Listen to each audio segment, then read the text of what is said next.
waxay ahayd dhul madow oo aad u warqadhmoon waxaanuna ku dhex soconaynay 10 casho ilaa aanu ka gaadhnay magaalooyin burbursan oo leh qalcado kuwaasoo ay ku dhex taalo buur dacalka ku haysa gidaar aad u weyn oo ay ku nool yihiin qoom quraanka garanaya oo akhrinaya waxaanuna dadkii weydiinay warka magaalooyinkan waxayna noo sheegeen inay yihiin dhulkii ay kharaabiyeen juuj iyo majuuj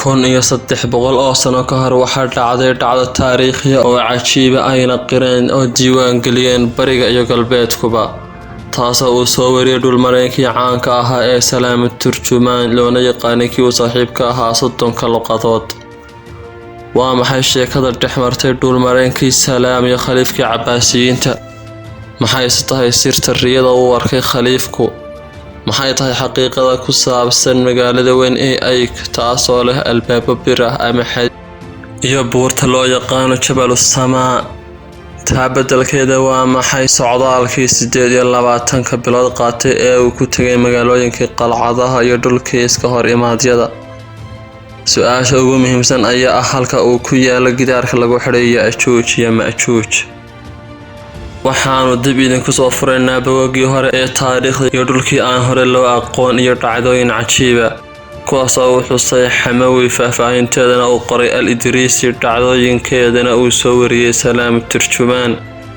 tani waa qisada socdaalkii ama safarkii salaama-turjuman uu ku tagay gidaarka juuj iyo majuuj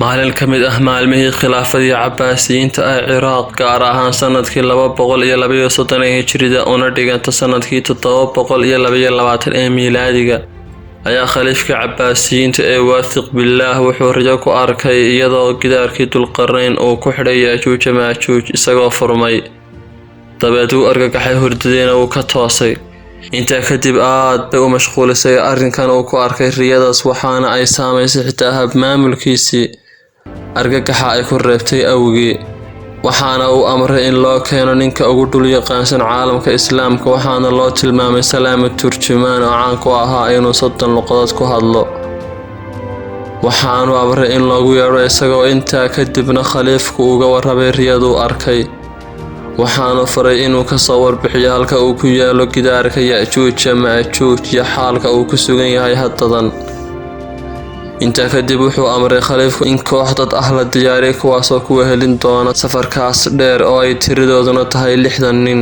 iyadoo kii kastaa sii qaadan doono 50 dirham iyo saad ku filan sanad dhammaystiran waxayna ka dhaqaaqeen Ciraaq iyagoo u jihaystay dhanka waqooyi ee qaaradda Aasiya waxayna u tageen boqor darkhaan kaas oo ahaa boqorkii khasarkana waxa asalkooda ahaa Turki oo waxay ahaayeen shucuubtii ugu taariikhda horeysay ummadaha afka Turkiga ku hadla waxayna degi jireen gobolka Qowqaas iyo gobolka Crimea iyo qaybo ka mid ah dhulweynaha Ruushka wuxuuna salaam ku wargeliyay amarkii khaliifkii cabbaasiyiinta uuna u hoggaansamay amarka khaliifka isagoo qaatay isla markiiba wuxuuna ku daray oo raaciyay 5 hagayaal ah waxayna sii dhex socdeen muddo 25 casho ah buur iyo tago dhexdood ilaa ay gaadheen dhul aan kutubta taariikhda weligeed lagu sheegin waxayna gaadheen dhul madow urqadhmoonna leh iyadoo salaama-turjuman uu sheegay waxay ku arkeen iyo waxay kala kulmeen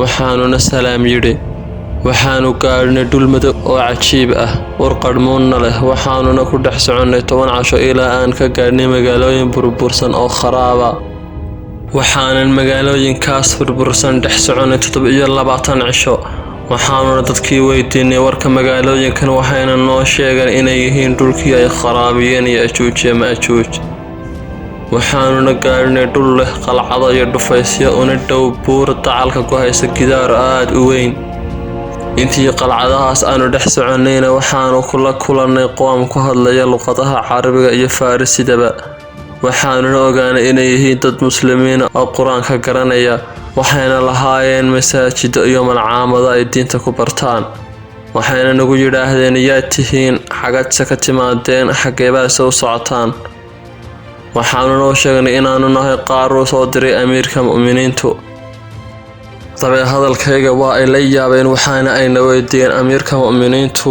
ma nin dhalinyaro ahbaa mise waa nin da' waxaan ugu jawaabnay waa nin dhalinyaro ah.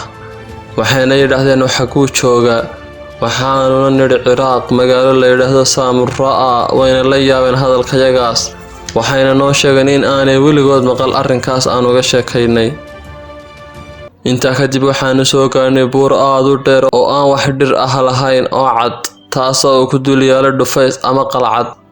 waxaana uu ka dhisay dulqarnayn gidaarka meel karin gaabo ah oo buurta fakad ama meel bannaan ay ka yeelato, taasoo ballaceedu yahay 200 oo dhudhun. waana halka ay juuj ka soo bixi doonaan ee ay ka soo geli doonaan dhulka aakhiru zamanka. waxaana uu markii hore ka soo bineeyay xagga hoose ee dhulka isagoo sare u soo qaaday ilaa 30 dhudhun, taasoo uu ka dhisay xadiid iyo kobar. dabeed waxa uu taagay 2 tiir oo labada dhinac ee buurta ah, iyadoo kii kasta ballaciisu yahay 25 dhudhun, qaradiisuna tahay 50 dhudhun. iyadoo labada tiirna ay hayaan albaab 2 firdadooda oo la xidhay, iyadoo kii kasta ballaciisu yahay 60 dhudhun, dhererkiisuna 70 dhudhun. waxaana ku xidhan qafil dhererkiisu yahay 70 dhudhun, kaasoo dhulka ka sarreeya 25 dhudhun. waxaana uu ku sii adkeeyay xadiid la dhalaaliyay oo uu dhakada kaga sii shubay. waxaasoo dhanna waxa ka sii sarreeya dhismaha intiisa kale oo isna uu ku dhisay xadiid iyo kobarka la dhalaaliyay, iyadoo halka buurtu ay ku dhammaato aanad arkayn dherer aawadii. waxaana albaabka midig ku dul qoran: فإذا جاء وعد ربي جعله دكاء وكان وعد ربي حقا. marka uu yimaado ballanqaadka rabbigay waxa uu ka dhigayaa albaabkan mid baaba'ay, waxaana uu ahaaday ballanqaadka rabbigay mid dhaba. waxaa madax ka ah qalcadaas fardoolay 10 ka kooban, kuwaasoo kii kastaaba sita ul xadiida. waxayna yimaadaan albaabka maalinka Isniinta iyo Khamiista. waxayna ku qaraacaan gidaarka si ay u ogaadaan cidda ka dambaysa inay jirto cid ilaalinaysa albaabka. waxaana laga maqlaa albaabka shishadiisa guux aad u weyn iyo dhawaqyo yaab leh. waxayna u kala dhaxlaan ilaalida albaabkaas sida khilaafada loo kala dhaxlo. waxaana gidaarka u dhow 2 dhufays oo aad u waaweyn, iyadoo kii kasta ballaciisu yahay 200 oo dhudhun. waxaana dhexdooda kasoo burqata il biyo macaan leh. waxaana labada qalcadood ka mid yaalla qalabkii loo adeegsaday dhisida gidaarka, oo ay ka mid yihiin dharyihii lagu dhalaalinayay xadiidka iyo hadhaaga birihii loo adeegsanayay dhismaha gidaarka.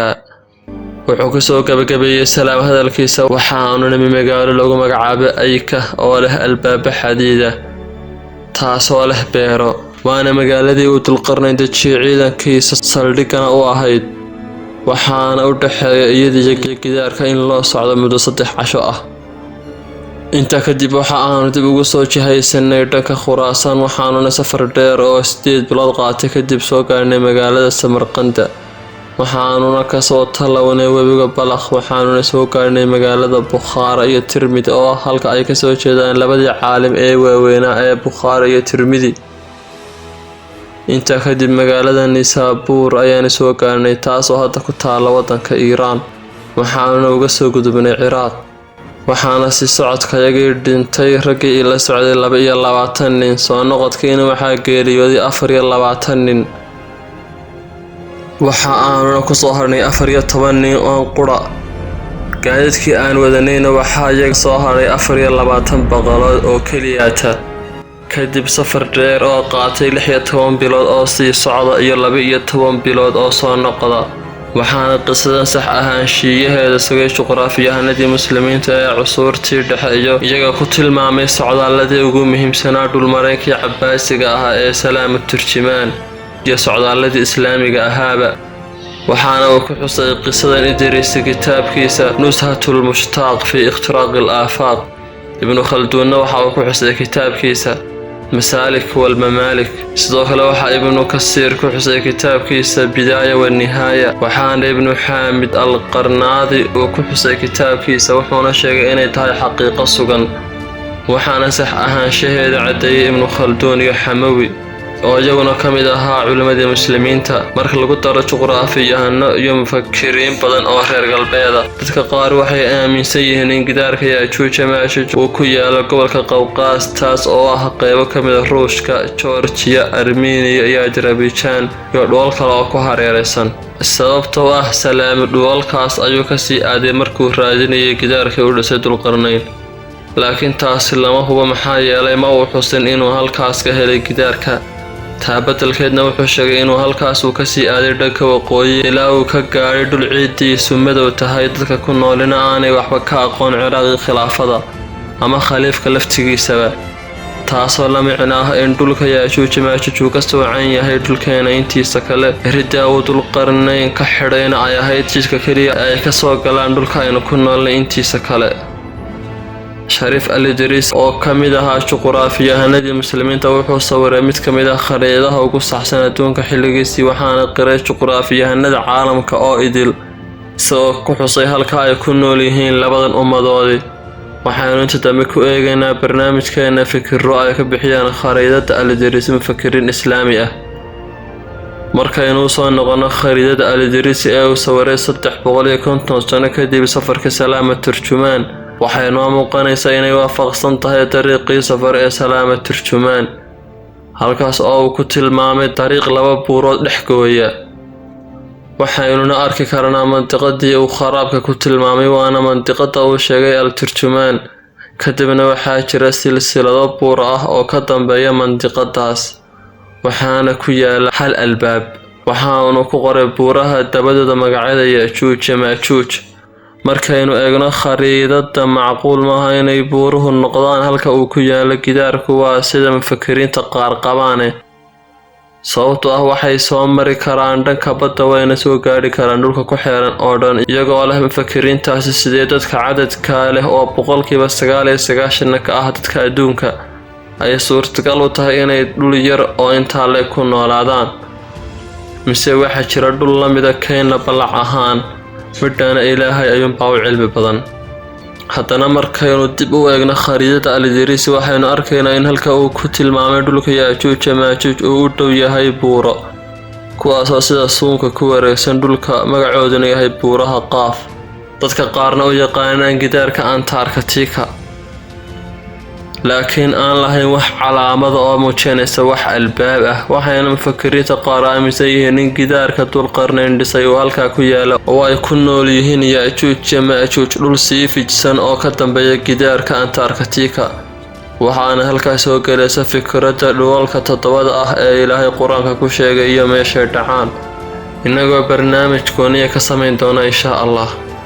balse waxaa fikirkaa diidan qaar ka mid ah mufakiriinta islaamiga, kuwaasoo leh dhulkaas uu al-idriis tilmaamay ayay ku nool yihiin yaajuuj iyo maajuuj, waana dhul xidhan.